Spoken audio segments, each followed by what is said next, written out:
Queen Elizabeth II was molded by her early adulthood experience of World War II, during which she served as a military mechanic. The then Princess Elizabeth was just 13 years old when the war broke out in September 1940. Like thousands of other children, she and her sister Princess Margaret were evacuated from London to Windsor Castle after the German bombing campaign against British cities began.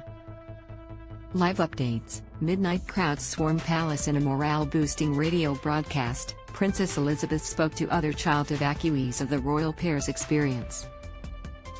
Thousands of you in this country have had to leave your homes and be separated from your fathers and mothers.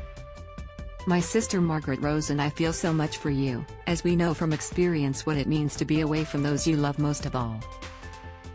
To you living in new surroundings, we send a message of true sympathy. But later during the war, Princess Elizabeth pushed her parents, King George VI and Queen Elizabeth, for a more hands-on role in the conflict.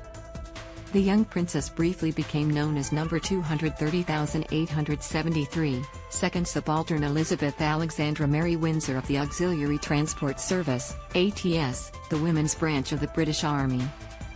The heir to the throne learned how to drive and service ambulances and trucks.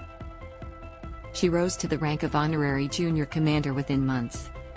Read more. Queen dies peacefully after being placed under medical supervision. British and American newspapers and magazines labeled her Princess Auto Mechanic and the kind, and Queen visited her base to watch her repair military vehicles.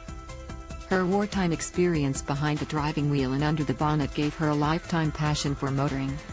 During her 70-year reign, the Queen was known to drive a Land Rover around her Balmoral estate in Scotland. But along with a sense of duty, the war also gave her an experience of facing the same national challenges and dangers the public confronted. Read more. King pays tribute to beloved mother. This included the conflict in Northern Ireland known as the Troubles, when the IRA terrorist group waged a war against the British establishment. The Queen was devastated when the IRA killed her cousin Lord Louis Mountbatten in Ireland in 1979.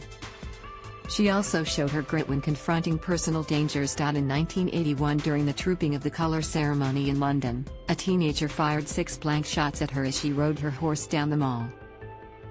Despite her horse jolting, she earned global acclaim for calming her mount and continuing with the ceremony. Read more. Australians can expect shock to system from new king late in her reign. Queen Elizabeth II recounted the struggles of World War II as Britain and the world faced another global danger. In a special broadcast in April 2020, she invoked the Blitz spirit at the height of the COVID-19 pandemic as people isolated and faced enormous changes in their lives.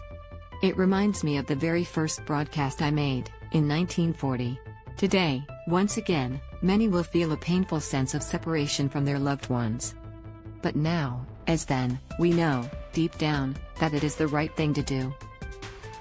She finished her message by recalling the most famous song of the wartime era in Britain, Vera Lynn's "We'll Meet Again." We will be with our families again, we will meet again. Read more. What happens now the Queen has died?